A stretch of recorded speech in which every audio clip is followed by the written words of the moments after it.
Hey guys, welcome back. This is Sky and Thread Tarot. It's been a little while.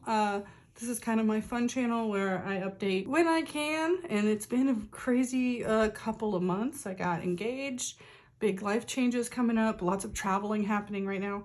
So yeah, I haven't had that much time to do a video, but I want to try to get back in as best I can. Might be once a month, maybe more. We'll try. I gotta go over and make the rounds and visit all my favorite creators and catch up. But today we're gonna do another side-by-side kind of comparison. This time we're gonna do two manga tarots. I haven't seen a comparison like this floating around, and I mean, I feel like these are pretty popular decks, so if people want to decide between one or the other, maybe this will help you. We're gonna do the mystical manga tarot and the traditional manga tarot. This is by Llewellyn. I have the kit. I don't know if there's a non-kit version where it's just the deck. Comes with a really meaty guidebook. I mean, maybe not as meaty as you think. With the text is large, but it's very easy to read. Those of us who are a little older have a little bit of worse eyesight. I wear glasses as well, so I appreciate the print being big, full color. It's really nice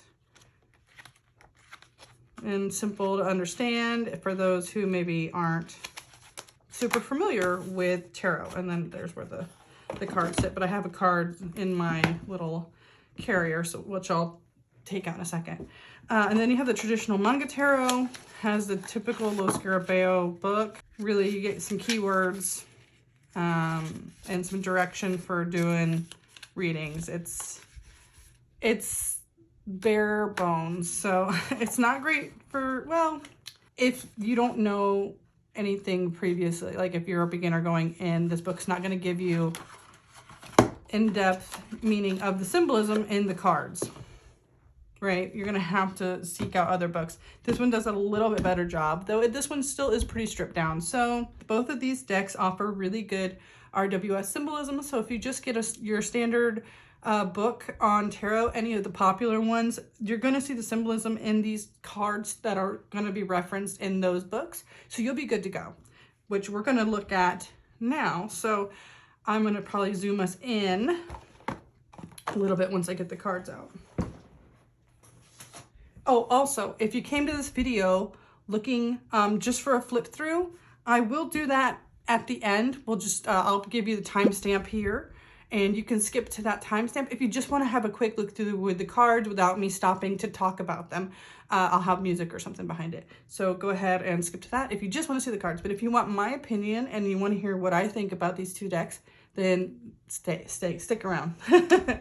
So we're going to go ahead and get these cards out. These are some little cloths that my mother made for me. She also makes these lovely table cloths, reading cloths that I use. And we do sell some on my Etsy shop, so I will make sure that's linked in the description.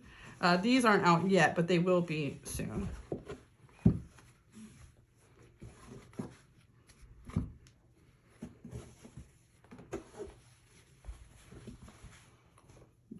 Okay, so let me get these lined up and then we can zoom in, oops, a little bit. Maybe that is good.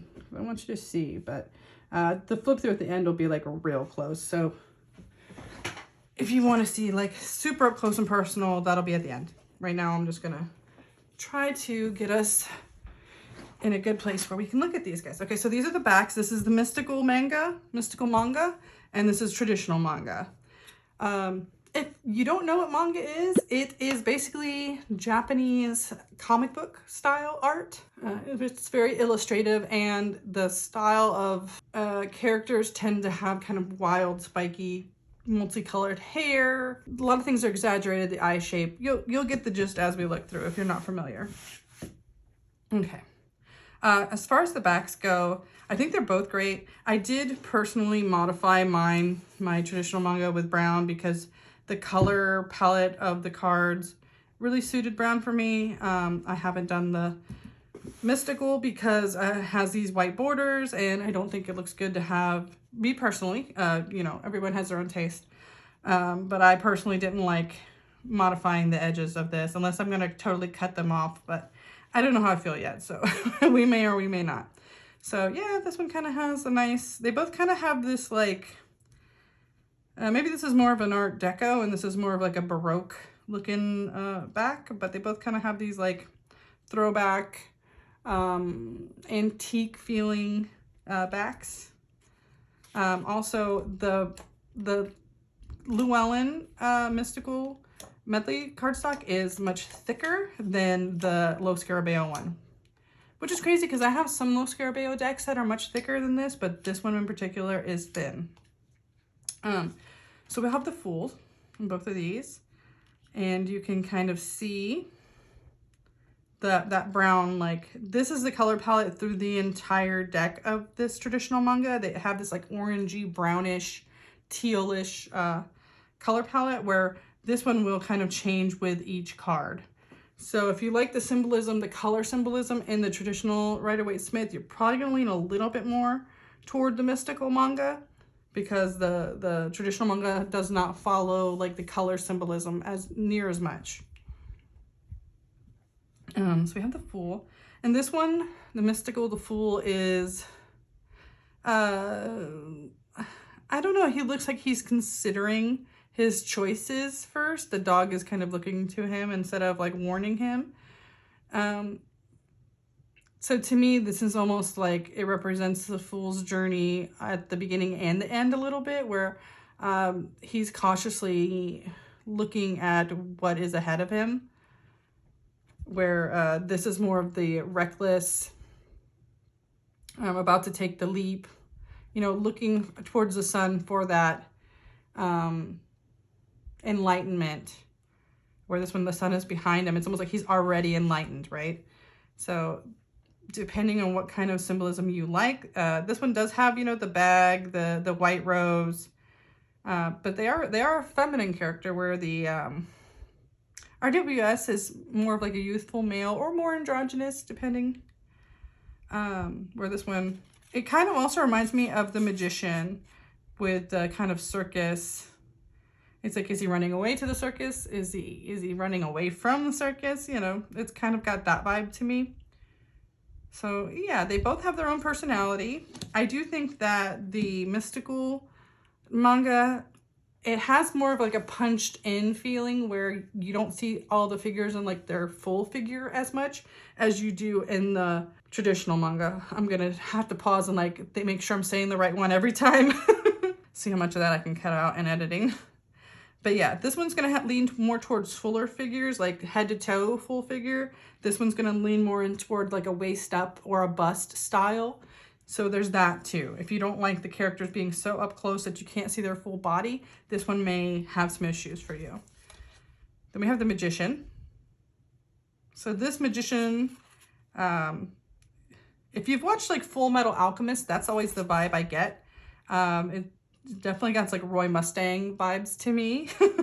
I don't know if that was the intent. Probably not. They're just looking towards like archetypal manga figures, but this one's going to have your more traditional Golden Dawn Rider-Waite-Smith Magician, where he's got all his 4 elements here along his feet. He's got his baton towards the sky with his lemniscate above his head, and he's got a book though. So to me, the book always makes me think of the High Priestess. So it's almost like he's also got his book of learning. So he's a bit of an elevated magician, where this one is a very active, you know, he's got his all 4 elements. He's got fire, air, earth, and water here. He's got his tools, his sword, his cup, his pentacles, and his wand. So they're both actively doing it. I feel like this one has a more, again, they say traditional, and I think that's fitting, that it has a more traditional take on kind of, I guess it is priestly magician, where this one is more of a kind of a warrior magician in a lot of ways for me.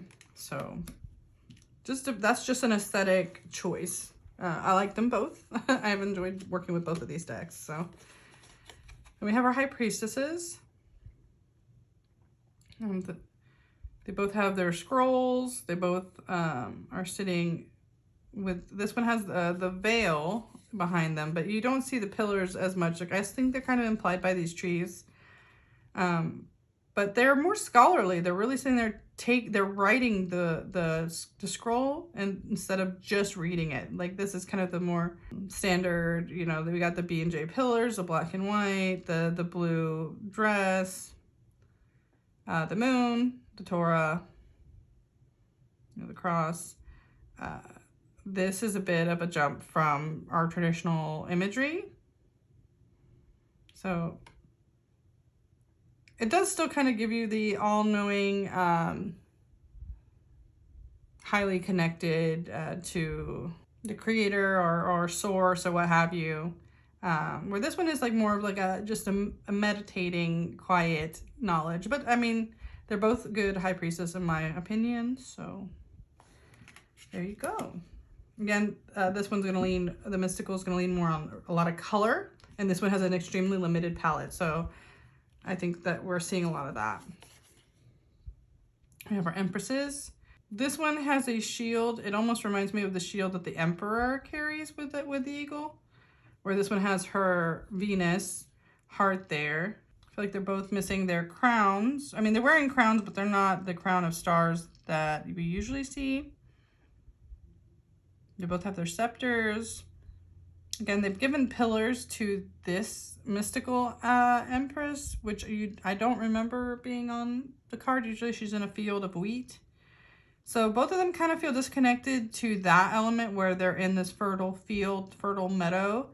You know, this one has kind of a dark background. It's a little bit of a darker empress, more shadowy feeling.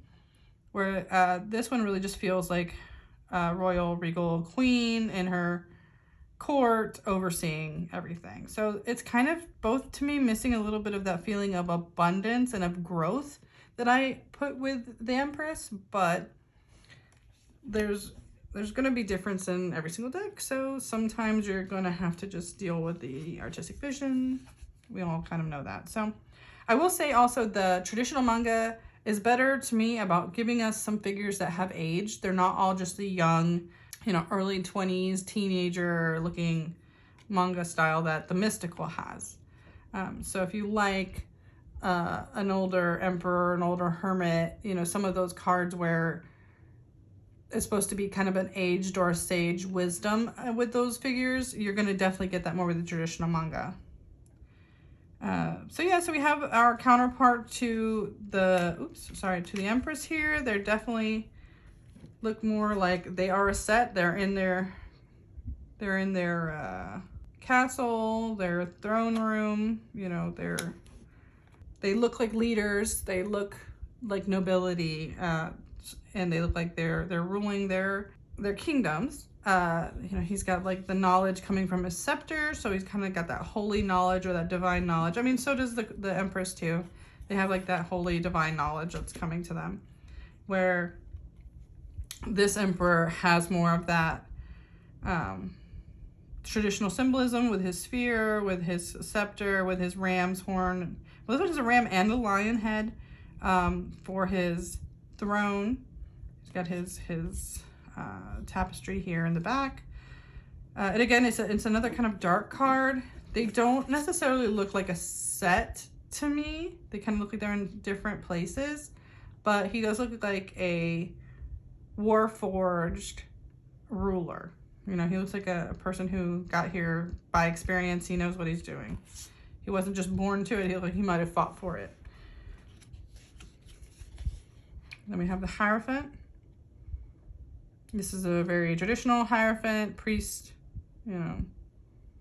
I do like that the mystical priest here has his kind of followers, his disciples, and he's got his traditional scepter and his pillars. They're missing kind of their emblem to connect him to the high priestess, but he does have the sun behind him showing his enlightenment. Where this one, we have the spark off of the scepter, and he has his hand showing he's enlightened here.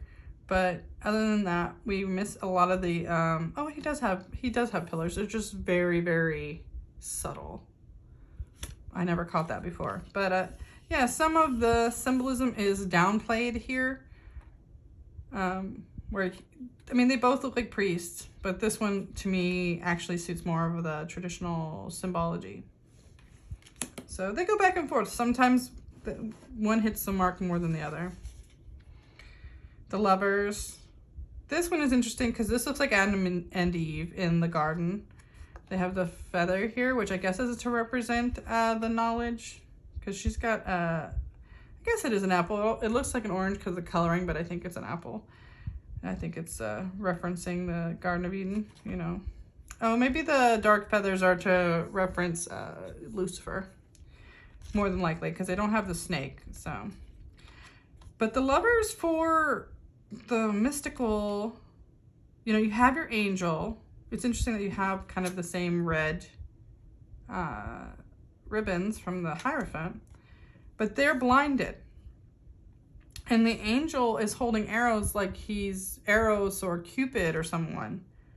Where I don't think that's the angel in the RWS, referenced in the RWS. Let me see for just a second. Let me get my book out. Let's get our, I have a whole bunch of reference books for this. In the lovers, who is the angel supposed to be? So I guess in other, like old Italian Marseille style, tarot, this is meant to be Cupid, but in RWS it simply just has an angel, at least from what my book that Arthur Waite has said himself. So kind of have one more biblical reference, and the other one is more of a mythical. Cupid is what? Roman? Or if we're Eros, we're Greek-Roman pantheon style influence. So that's interesting, because I never realized in the Italian Marseille traditions that this would be Cupid. So that's interesting to know. Oops. Okay, let's keep going. Once we hit the minors, I'll probably speed up a little bit. So yeah, so we have the Chariot.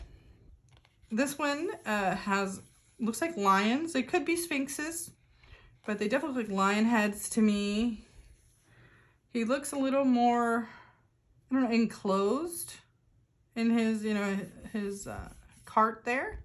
Like he's sitting out in front of it instead of kind of protected underneath it. And then we have the kind of more traditional knight, but he does have horses, and they're not of different colors or different, like this one at least, they're different demeanors here to showing different temperaments. They're exactly the same, so you kind of miss that symbolism. You know, he is covered by his four post chariot there. They both have, one has a flag, one has a scepter. So there's a little bit here. They both kind of give and take, where there's some symbolism I would like to see that's not there on either one. But I do kind of like this one with at least the two animals pulling the chariot, show kind of a docile and an aggressive, you know, the tamed and the wild there. Where here the horses are literally mirror images of each other. And the knights are kind of just sitting there, not really doing anything. So we have the Strength card. This one, I kind of like the difference in these two, so it depends on how you like to read the Strength card, I guess. We kind of got like that victorious knight returning home. They have the lion on a collar, on a chain, like they've tamed the wild beast and they return home victorious. This one is that subtle, like that young maiden who has, through patience and understanding and compassion, tamed the beast by gaining its trust. You know, they have their lemniscate. I wish they had their roses or their flowers visible, more so visible on their dress, but that's okay. So yeah, you have, you know, the more traditional masculine approach to strength, and then the more feminine approach to strength. So the Hermit. This to me, because, you know, they've got the faintest wisp of the moon up here. You know, the Hermit is supposed to be kind of up in the dark, up, representing that darkness near the end of life, you know, kind of giving that warning and welcome to people who will soon be where they are. You know, able to share some knowledge, but also wanting people to learn it for themselves by following the path, right? They're a guide along the path to where you will be. Then we have the Hermit here. Hopefully you can see, I forget that I should have mentioned the Mystical Medleys has a lot more gloss on it. I don't know if you can see the glare.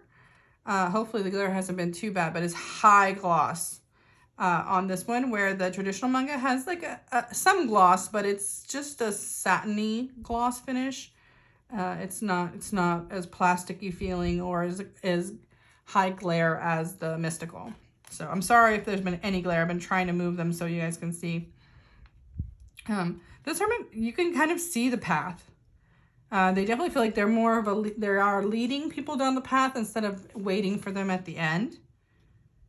But also that could definitely be your own perspective. They could feel like they're at the end too.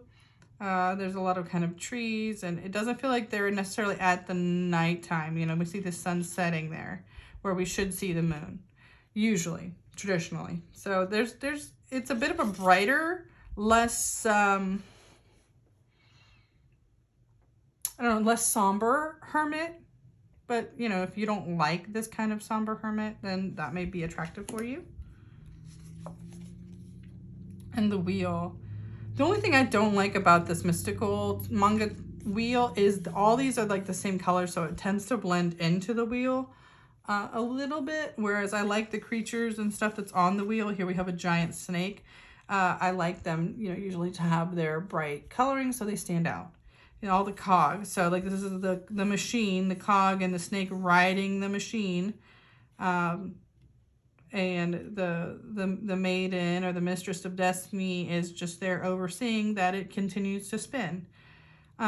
This one, the wheel is literally made up of her hair, which is like, you know, starting the growth to the end, you know. So there's a lot of symbolism in that too. It's not traditional, but it is interesting that it is made up of something of hers. And we watch, you know, as hair grows, the process of time. So, and she's just there holding it up, you know, supporting it. So it just depends how you like to read the Wheel of Fortune. What's the other one? Sometimes it has another name, but my brain is failing me today. So I also apologize for all the starts and stops because I've been tripping over my tongue like nonstop. But these kind of videos, hopefully you're just kind of along for the ride with me. If you came to hear a friend talk about tarot with you. Okay, so let's go on to Justice. So this is interesting. This Justice is blind. She is holding the scales and she is holding the sword. So judgment and verdict. This one's eyes are open and she's holding the sword in a much more like dominant, ready to swing pose. Which I kind of like more just personally for me. I feel like Justice is watching. Justice is vigilant. It's not blind, although it's supposed to be in a more American judicial system, it is blind. She's also just holding the sword. I don't know if it looks like she's ready to use it or not. So there's some of that. This one, I believe, will use that sword. She's watching you and weighing you and making sure. Is there anything in here? No. Yeah, neither one really have anything in their scales. You can see she does have a white dress, but a dark cape. So I think that's from the blindfold. So she's got the pillars too, the 2 pillars of justice. This one, the pillars are like very vaguely implied, which this deck likes to do. So yeah, it just depends what kind of justice you're into. If you want justice to be fair and impartial, or if you like justice to be vigilant and ready to take action. the Hanged Man for both of these. I do like that a lot of these lean towards playing with gender here and there. They're not too tied up on what the specific gender of a card should be or has been in the past.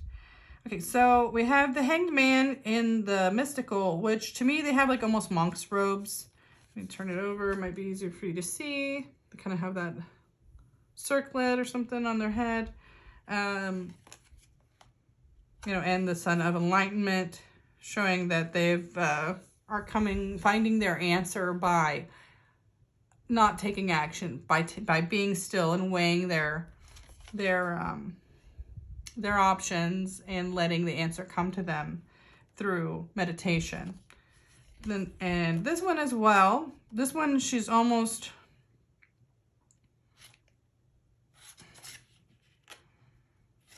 The head does look like it's at the floor, which is kind of unusual, but there are trees holding up almost the roots tangled by the feet. So she's still immobile. She's still in stasis.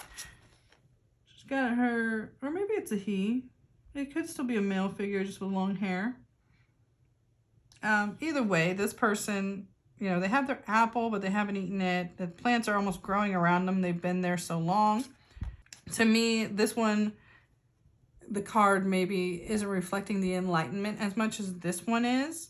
It's showing more of just of the stasis and accepting that things aren't moving quickly for you, but you're not in a panic. You're going to meditate on your situation. So there's still like a calmness in both of them, but their problems and their direct, like one looks more like they kind of found themselves in this situation, and one looks like they actually put themselves, because this one has like the mystical has like braces and everything up on their legs, so they've definitely put themselves there on purpose, where this one doesn't look like they did it with intention. This one looks like they found themselves in that position. So there's both of those.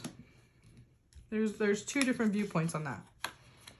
And death. I love that this is just your traditional Grim Reaper.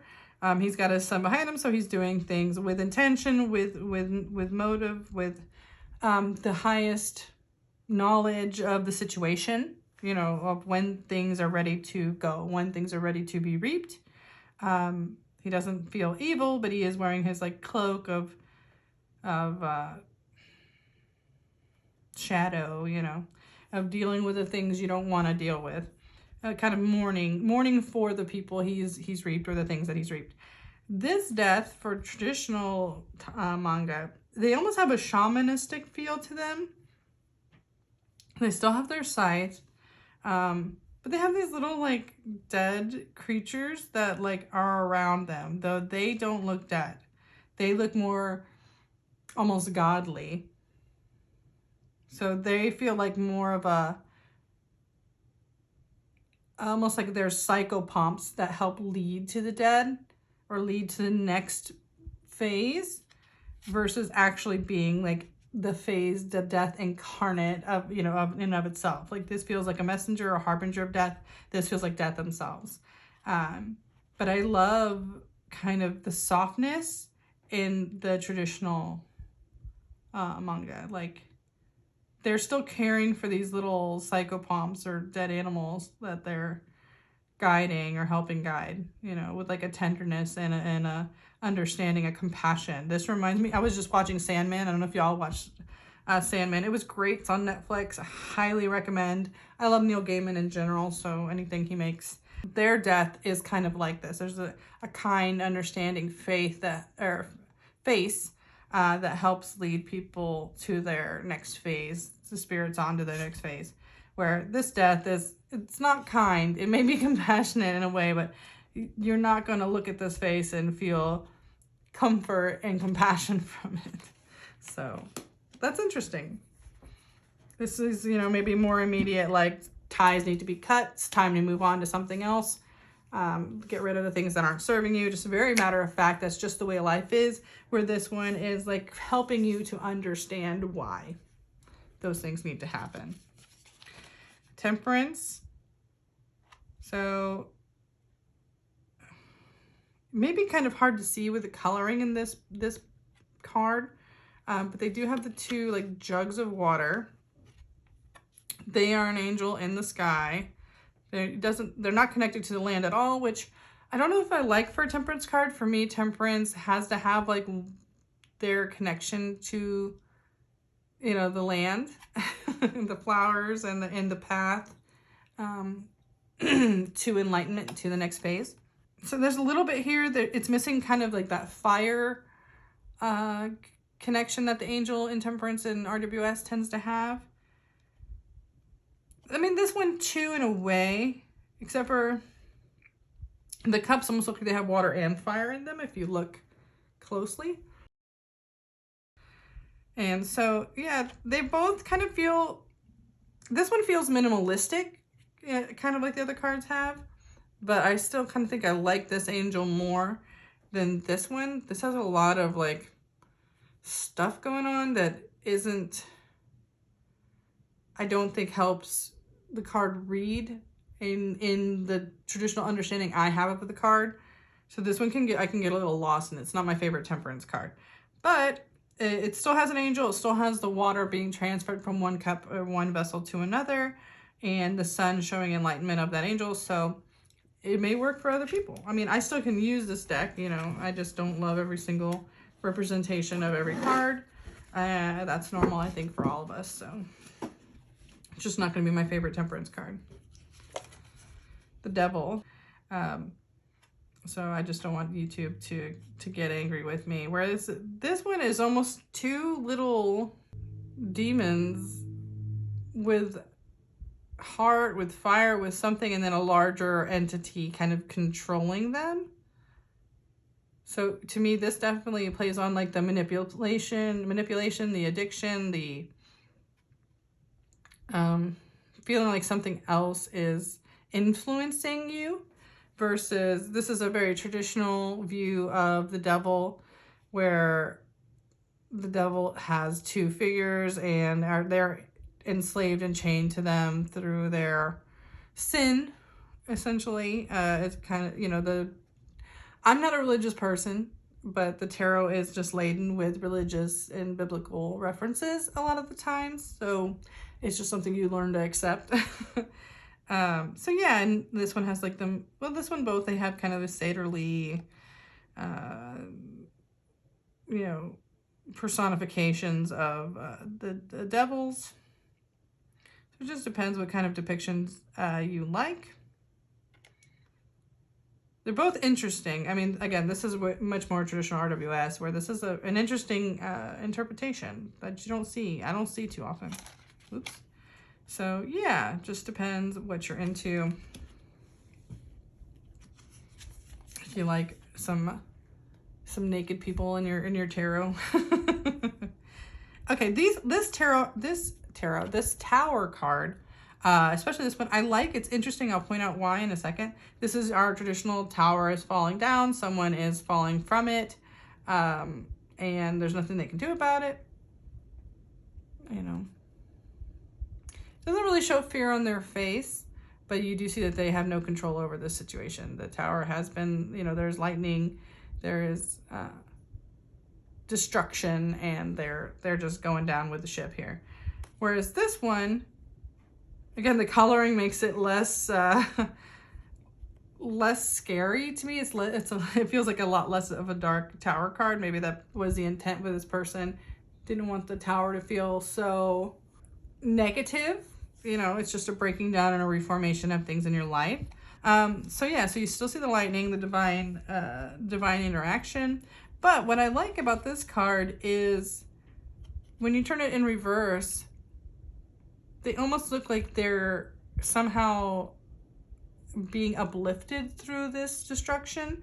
It's like they're past it and now they're floating up, they're flying up, and they're helping each other to rise above. And I kind of really like that this, one of the few cards that the reversal looks intentional. Even if it wasn't intentional, to me, it works really, really good. This one still, even though in reverse, she still kind of looks like she's falling. So it's kind of cool when it feels like an intentional reversal that is subtle, but there is in that card. So it's just something I like about that one. The star. So, you know, the water, the star, or, you know, the night. I feel like this one has a little bit more of the traditional symbolism we see. You know, she's also got the sun or the moon behind her with enlightenment. For once, it's actually, you know, in the darkness with the moon, unlike the hermit. You know, she's got her cup pouring in there, but she is kind of just sitting in the water instead of like stepping into the water. So even though I don't like the coloring, I feel like the stars in this are a little hard to read. I do kind of like that she's got her pot and she's got one foot in the water, just for how I read the star. You know, this one, the water to me would represent her being like way more into her emotions about a situation, and the faith that she has in things, instead of this one kind of dealing with the combination of the material and the emotional planes of it. So yeah, you can read them two different ways. It's just, you know, depending on what you're reading and what you like on those cards. The moon. I think it's the Eight of Cups that has something like this where there is a woman kind of like in the sky in the moon. And I kind of like that both of these decks do that. It feels like a very anime, a very manga style to approach the moon, is to have like a face, like an actual face to represent a person or a thing that comes to mind when you are looking into the moon. I don't know why, it just does. It feels like it's the right decision. It's somewhere in that zeitgeist. They're both kind of have the crab crawling up them. It's kind of interesting to have a person actually coming out of the water in the moon card. I don't see that too often, and they both do it here. I kind of like that this feels like it has that connection to the High Priestess card, even though our High Priestess in this deck doesn't look like that. To me, it's like the High Priestess in the water and the connection of dispelling the secrets that come from, you know, what the moon card is usually connected to, the darkness and mystery. It's like she's coming out of the water to decipher that. Where this one is sitting and contemplating more, she still is holding like that lobster or that prawn, and the dogs. You know, this one, you don't really see that one is wild and one is tamed. You just see two dogs, where this one you can definitely tell the tamed and the wild dogs around this person. This definitely feels like someone who is lost in their head and is deeply contemplating things they have trouble comprehending. Where this one kind of does that too, but in, like I said, if in a reference and a throwback to the High Priestess for me. So I kind of like both of that. And this one feels like this is the same character almost. So I like both of those moon cards a lot for different reasons. And this sun, you notice there's no horse in either of these. And usually there's a big white horse in the sun card. You know, this one does have like the child, although he kind of looks like a little, again, like a Cupid or I know there's like an order of angels that are like a cherub. He's like a cherub, almost, you know, bringing in his happiness, which he looks cute. At least he doesn't look like, I know some people have problems with the babies on the RWS sun card, but I don't think he looks as weird or as off-putting. And then we have the two children just playing out in the sunflowers in the sun. The sun can be kind of creepy. I don't know why it's not just a regular sun, but yeah, they kind of, I don't know, these children don't look that happy either to me. Everything looks kind of like, is it okay to come out, you know? Where this one looks like he is heralding the success and happiness that comes with the sun card. So I don't know how I feel about this one. It's kind of almost there, but not quite for some reason. I think the kids should look happy, and that might help me. But I do like this one a lot. And the Judgment card. This one just heavily lays into the angel. Traditional manga has just angel and their trumpet, and that's kind of it. Can't tell if those little triangles are supposed to look like something flying up, but it's really hard to tell. This one definitely has the family coming out of the coffins and the angels calling them to rise up. So yeah, this one kind of has a really traditional Rider-Waite-Smith. All of the symbolism I would expect from it. So that one's good. Oh wow, I am almost an hour in. That is crazy. Okay. I really will have to like speed this up. That's insane. Okay. We'll see. I'll have to keep checking now to make sure that I don't. Okay. So we have the world. This one has 2 characters in it, which is really interesting.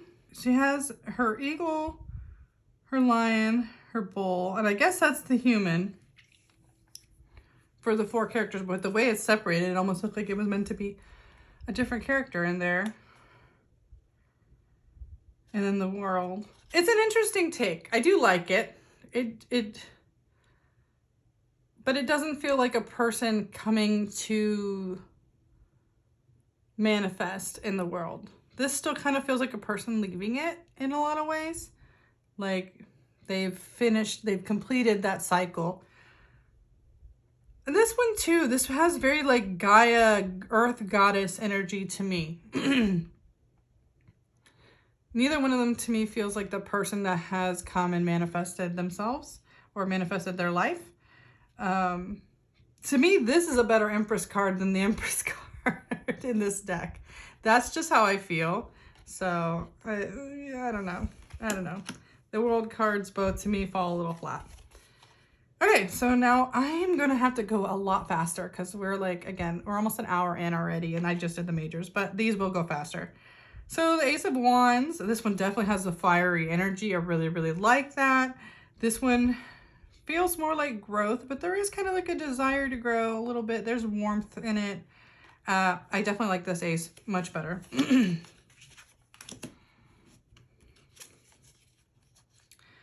2, they're both plotting and planning. I kind of like this one having the traditional like looking out over things. This one kind of looks like he's looking away a little bit. He's more introspective. So it's a toss up there. These both are basically the same. You know, there's maybe more warmth in the colors here, but there's those to me. Oops, why am I doing that? They stay up. Okay. So they're both cards are showing within the 4 spears, the 4 rods, happiness coming together. You know, I kind of like that this one doesn't depict just a traditional couple. It could represent many other ways of union and happiness. Or a couple, you know, it doesn't have to be a traditional couple. It can be whoever represents you and what you see for yourself in, right? And I kind of like that it gives all those opportunities more so than just like the traditional marriage card. It's nice, but also to me, 4 of Wands doesn't always just mean marriage. So I kind of like this one is much more open to interpretation and reflects union in more than one typical way. So I like that one. 5 of Wands. I definitely love this 5 of Wands showing the conflict. This one looks more like victory to me. This one almost feels like a 6. He's defeated, you know, and taken the wand. So this one to me, I don't know. I don't know if I got the right meaning from here, but I'd have to look in the book and see what to say about that. Actually, let me just do that. I have the book right here. Not my tarot book, the Manga tarot book. Let's just read what it says there and see if they reference why. Here we go.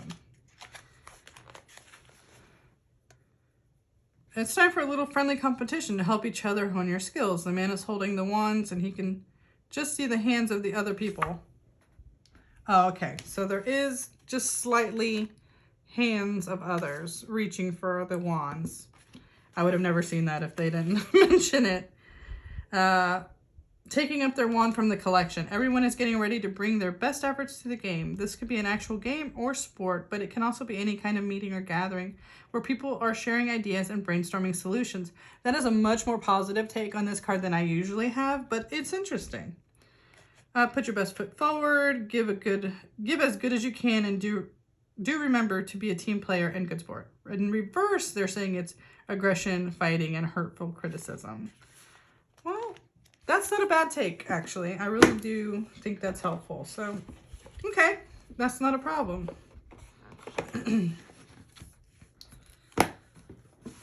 Usually I read it strictly as conflict, but having some more positive takes on that card is not a bad thing, actually, and not in my perspective. Okay, let's keep going. Six of Wands, usually this is victory. They both look like victory to me. Pretty much straightforward. Seven of Wands, you're getting the higher ground. This one looks really comfortable. Usually in the Seven of Wands, I don't read it quite as comfortable, but it is a lot saying that if there is conflict, you are on the winning side of that conflict for me. So they both work. They both work. Oops, I keep doing that again. Let's go back. Okay, there we go. And Eight of Wands, just a very traditional Eight of Wands, all the spheres. I kind of like the hands there. I usually don't see an Eight of Wands here with a person, so that's kind of nice. And they are pointing, like they are directing those wands. And I read wands a lot as communication, not just movement. So I like that. I like them both. I think they're both going to work great. Nine of Wands. I like this one a little bit more. Usually to me, Nine of Wands is showing that you've had to fight to get where you are, and now you are protecting it. You do get to take a bit of a breather, but they always have bandages showing the bumps in the road to get where they were. They had to learn lessons the hard way. This one to me is just super, it's almost again Six of Wands energy, just super victorious, rising above all these people that are aiming to get them. I guess it is a little bit more dire than the Six, because the wands are still there. They could still get hurt, but both of them have risen above the opposition to get where they are. So both still work in my opinion. At the 10, so she really feels like she's about to fall down. She is burdened. This one is just doing the hard work. They do have bloodied bandages, so they've had bumps in the road as well. So those both work for me. Again, I'm trying to be a little faster here. The pages. Now this is where like kind of that bust, that not full body bothers me, is in the courts here. Also the courts kind of have the same problem to me that the Empress and the Emperor did. They all feel like they're in the same little courtroom. They're not out. You don't get to see their backgrounds and kind of those the symbolism that can go with them. They're just like a very fiery looking page. And almost they all look the same age, so you don't get the also implication that pages are young people if you're using it to divine ages or people that are going to show up in someone's life. The page is meant to be a young person. So I do like this page a lot more. I just think it gives you a lot more to pull from. This isn't bad, but you do have to read the book, I get, to really follow what this page could mean, in my opinion. So this one, the courts are probably would sway me if I was picking between these decks. And if I had to, obviously I didn't have to, I got both of them. But if I had to me, those courts would make a big difference. So this one also, you do see his horse, but you don't see what his horse is doing. Again, he's just got that same window background. He's got a flaming spear. He is in his knightly armor. I like that. He does have a kind of mischievous face, and I do like that too. This one, you see him about to take off. It looks like he's about to kick that horse to get it running. And he's out. He's got the small bit of growth on his spear there. That horse is dressed and ready to ride. So these both are not too bad. But I still wish you could see more of the horse and more of the knight in this. Queens.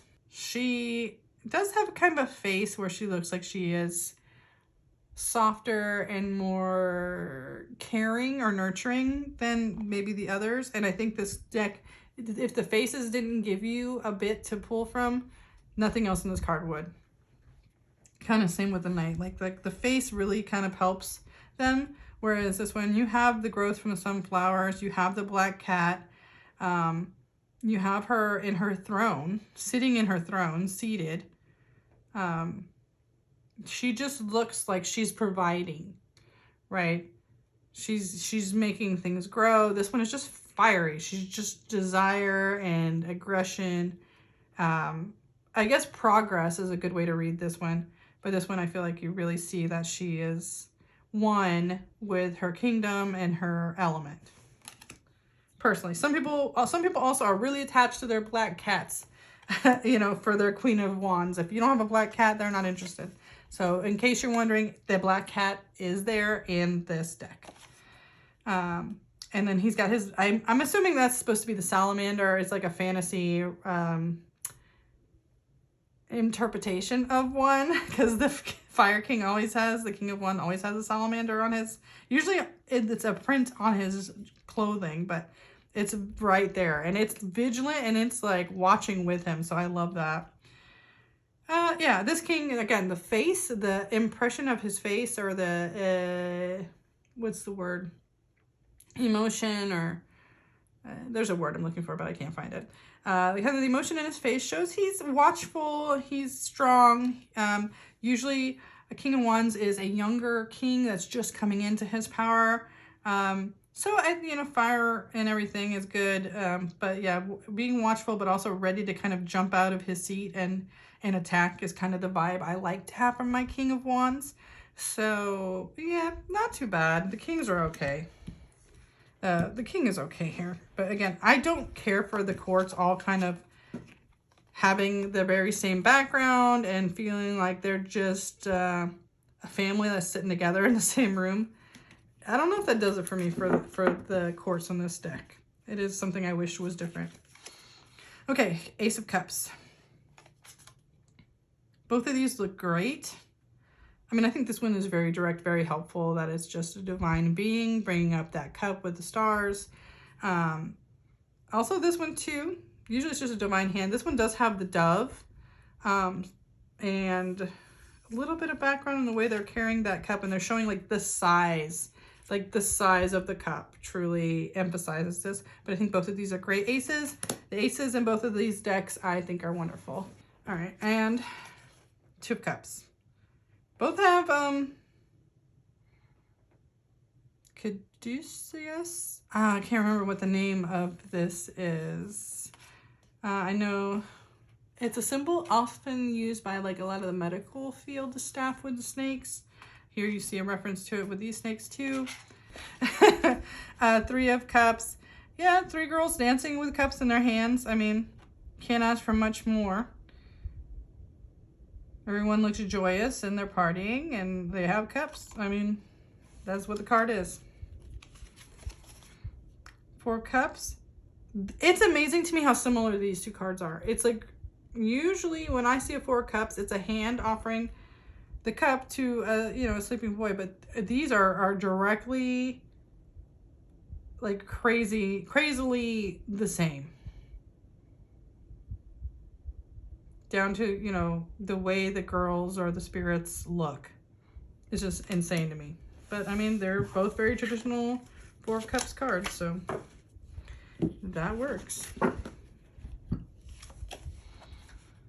Five of Cups.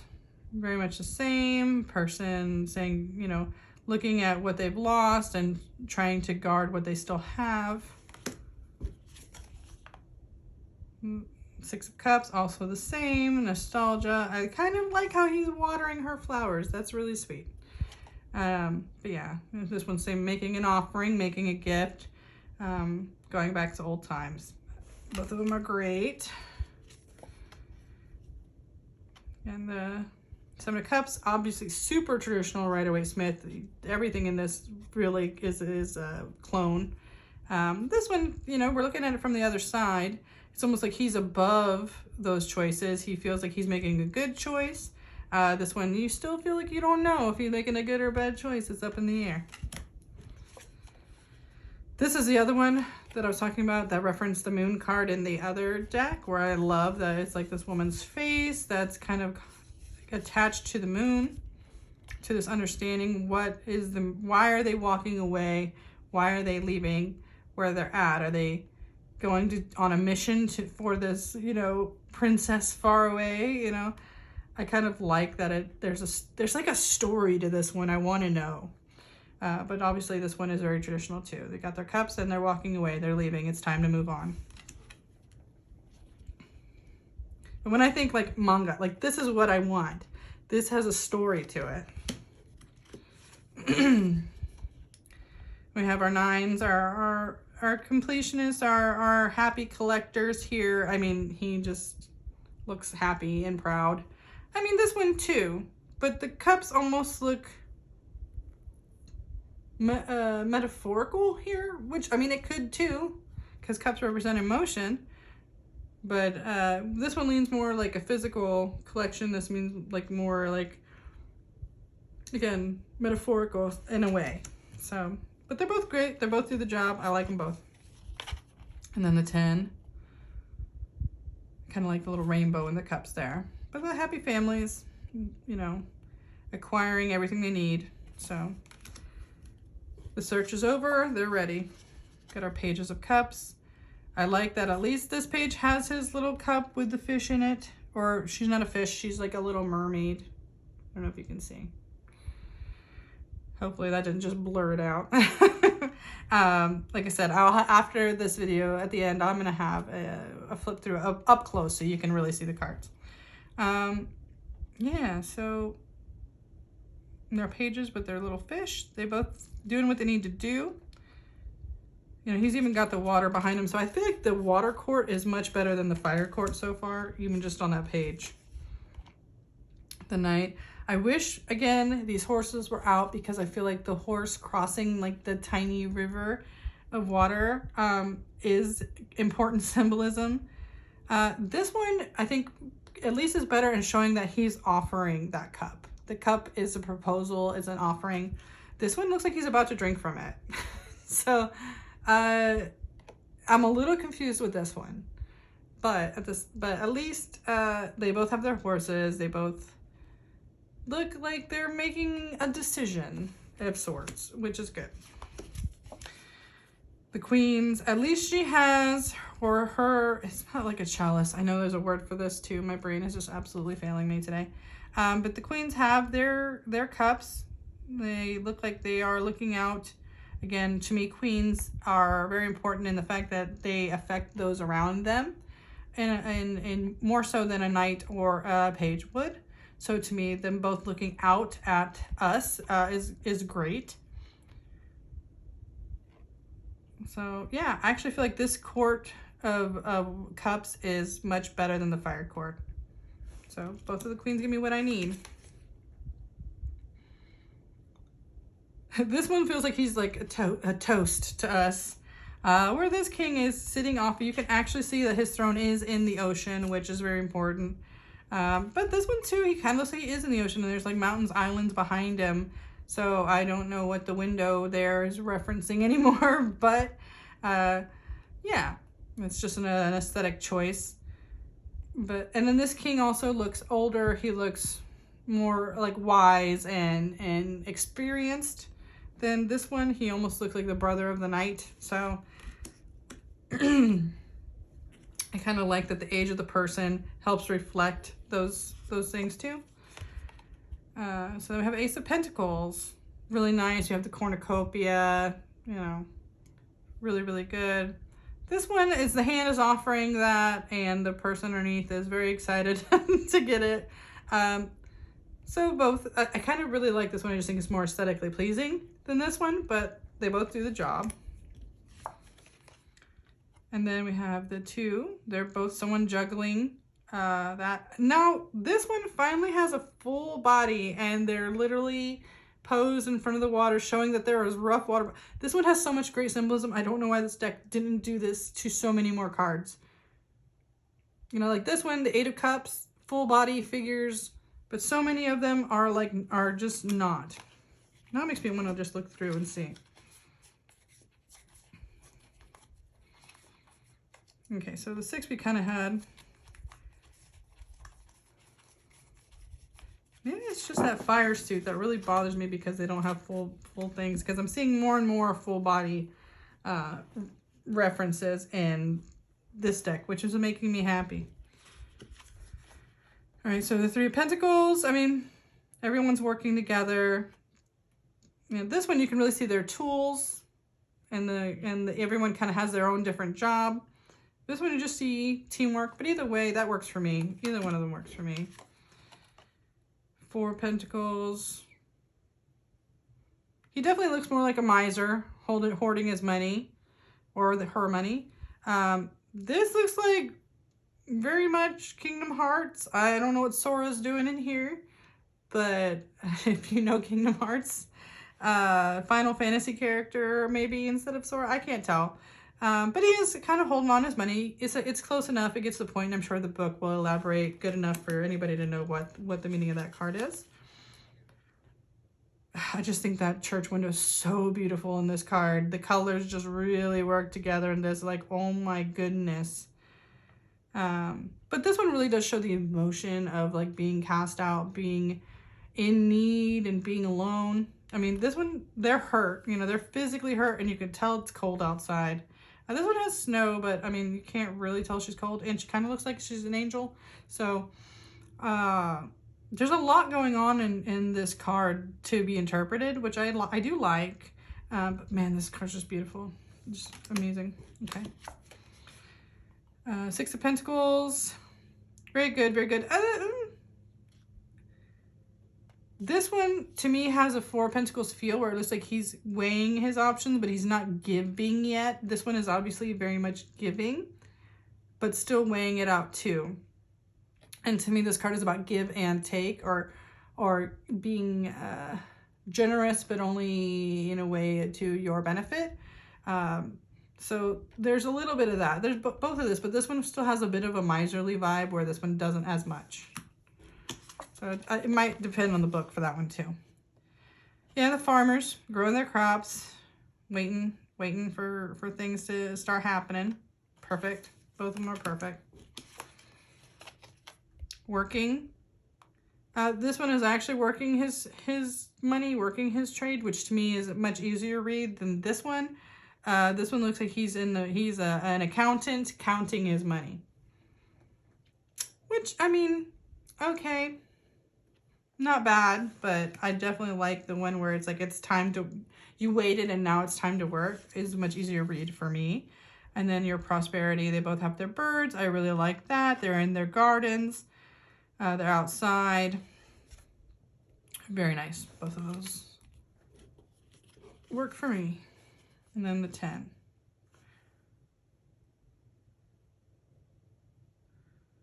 He's got like a parrot on his shoulder, I think. And that was like a hard to tell what was going on in this card.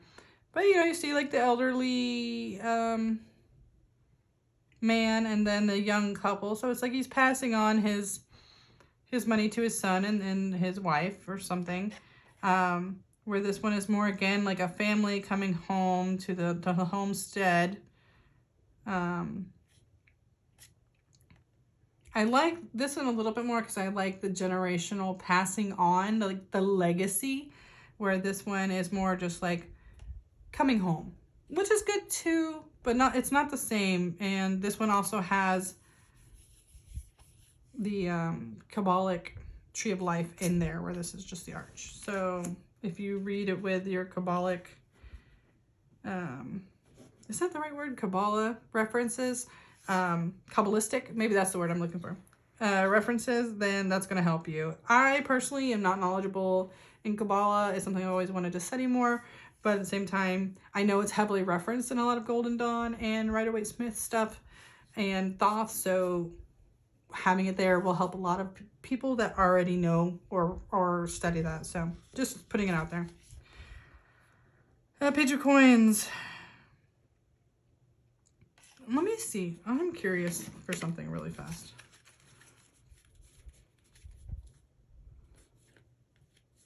They did. Okay, when I was looking at the fire cards, I did not see that they had desert there. I did not see that they had pyramids there. Okay.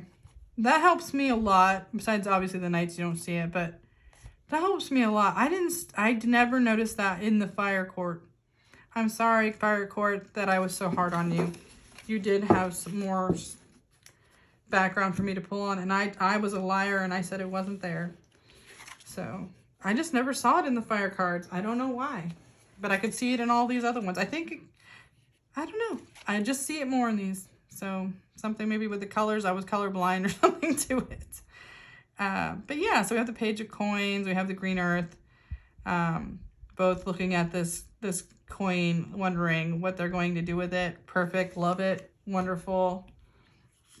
Let me make sure we're still recording. Yes, we are. Okay. We're moving along. Knight of Coins, Knight of Pentacles. He's carrying it. I like that this one is on his horse. Carrying it. This one has his hat down. So it could be that he's actually taking a rest.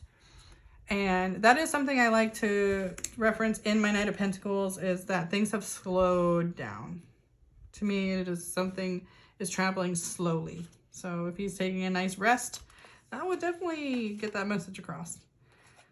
Queen. Yeah, this one with her eyes closed might slightly miss the mark. I do like that this one is more, she's looking down, she's looking at the earth, she feels thoughtful and contemplative. She's got her little rabbits, she's got a lot of that around her, and she's like holding the coin like it is her child, like she wants to continue to make it grow and guard it. This one is holding it like that, but the eyes are closed, so to me it doesn't feel as contemplative, but I think they are trying to go for the same thing. I think it's just something that doesn't connect with me. So it may connect with other people. And the King.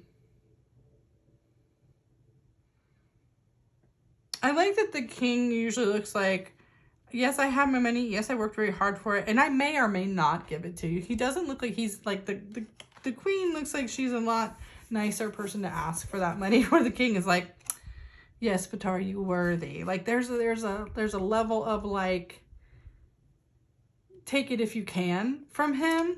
And this one too has a little bit of that too. Like, I dare you. Because it's about having something, but also like, you know, the Taurian bull there is like, you know, the old saying that mess with the bull and get the horns. Like that's the feeling I like to have for my King of Pentacles. So now we have swords. Both of these are really, really good. You know, this is a very traditional way of seeing it, you know, except for the face is not usually right there, but I kind of like that too. It's like, is it plants? I think it's supposed to be green feathers, but they're green, so my brain wants to make them to be leaves. I like that she's kind of carrying this sword but very much as an offering. So both of them are great. The Choice. I love the blindfold and the moon in this card. I feel like that helps get the message across. This one, the eyes are closed and the moon is like in that cloudy space. So it still is obscured, which I still think does get that point across. And he's in the water instead of just like sitting around it. I don't know, I think both of these are good. Both of those have a really good amount of things to draw from. And the sword with, you know, 3 swords in the heart. I mean, at least this one tried to add another face above at the top that they kind of have going through this series. It's raining, there's clouds. I mean, it's all the traditional symbolism, and it's very RWS clone, so I can't be mad at it. I do kind of get tired of seeing that same imagery in the 3 of Swords. It's like no one else has come up with something better. No one takes a risk on that card, so 4 of Swords and the Sleeping Knight, very good. I love it. I think it's great. Both of these cards are good, doing the job for me. 5 of Swords. I like that this one is more traditional. I was actually reading up on 5 of Swords and learned more kind of that it is meant to be like you may have won, but you've also lost. It's like a lose-lose kind of battle. Which I believe is true for a lot of war. A lot of times it's brother fighting brother and like these kind of things. So it's like that kind of feeling for the 5, where this one, it does feel like a sad warrior in a way, but I feel like maybe it doesn't quite hit the mark as well as this one does, where you see that no one is happy. No one, you know, the battle's over, but there's no clear victor here. Or the victor still looks like they didn't, it was like at what cost, you know. So, yeah, the boat, moving on. I kind of like that this one has like an angel, you know, steering them, guiding them on to the next place. But yeah, same thing. You're leaving and moving on. Also, the coloring in this card just gorgeous. Seven of Swords. I think this one is like a little confusing for me. Because you just see the eyes to know like if she came from somewhere. Usually in the card you see like there's a tent or something in the distance that this person is running away from. This one she's just kind of pulling swords out of the ground and there's some kind of eyes watching. So I guess it's meant to see like, you know, someone knows what you're doing. But, you know, see this one at least has like two swords in the background and then these like they're walking away from where they got something. I guess this one has the two swords here, but I don't know. This card doesn't read as clearly to me. Maybe I got to read the book to get the reference of what they're trying to say. But I know what the card is supposed to mean, but if I was just picking this up and learning on this deck, I don't know if I'll get the messages clearly, you know. Okay, and this one kind of bothers me a little bit too, and I'll talk about why. This one, you know, he shows that she's tied up, but it's loose, it's cloth, and there's swords all around her. It's your choice. There's a clearer way to get out of this. You just have to be able to see it. Right now, they can't. This one, they are chained up. There are chains. So there is no out of this card. It is like you are trapped by things not of your own doing. It's less clear that you can get yourself out of this. This one, I don't think it's very clear you can get yourself out of that. So I don't know if I like the chains. I think I could do without the chains on that one. And then we have the 9. Yeah, nightmares. This one's got like a monster behind it. That's crazy. I mean, it's great. This one might have some like skulls in the clouds. It's hard to tell.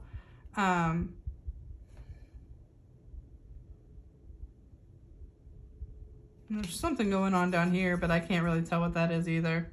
But yeah, someone up in the night having nightmares, fears, worries, concerns. Then the 10, swords in the back.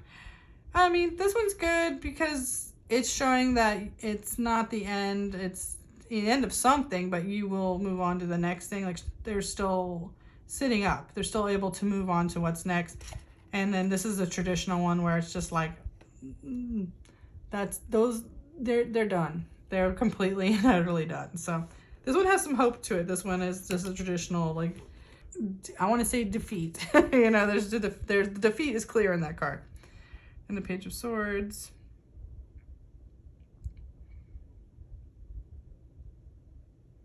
I kind of like that this one's face is more questioning what's going on, or like kind of innocent. This one looks like he's ready to go. He's ready to fight. Where my pages, usually I need them to be inquisitive. So I'm not, maybe that's the face they're going for. It just doesn't quite read inquisitive to me. It could just be my take on my impression of that. Then we got the Knight. Oh, did I get these backwards? The Knight.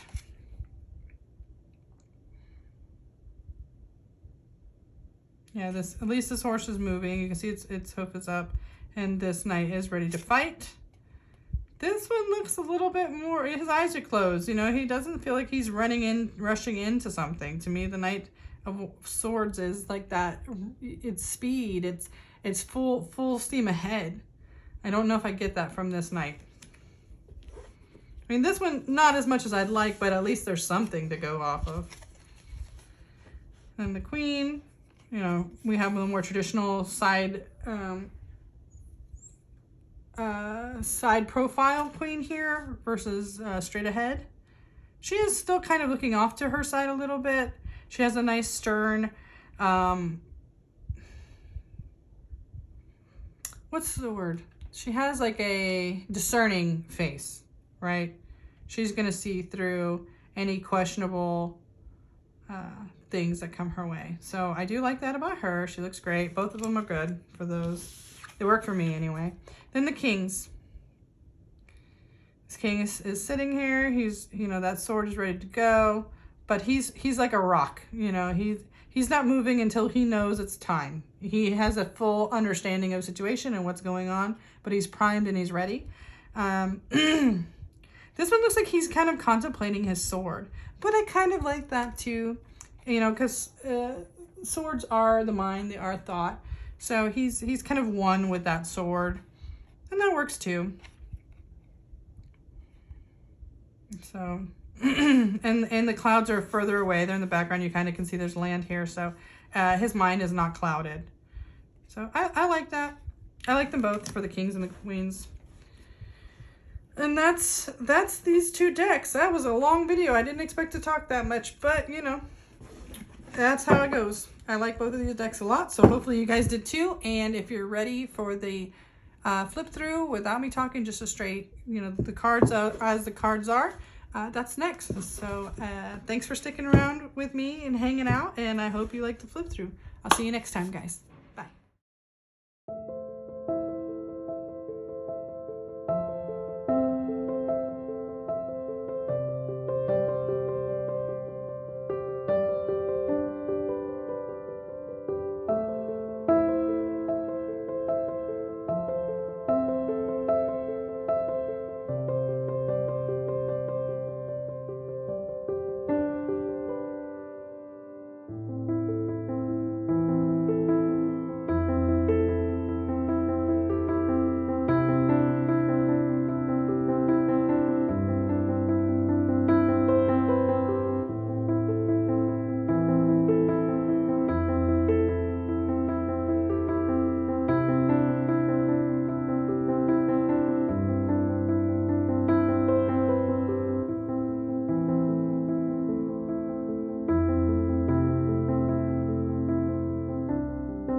right, guys, thanks again. I hope you guys had a good time. You know, catch me on my Etsy shop, Sky and Thread, or Instagram, Sky and Thread. It's all the same out there if you want to talk about tarot anytime. And hopefully I can get another video up for you guys sometime soon. In the next month is my goal, so I hope to see you then. See you guys soon. Bye.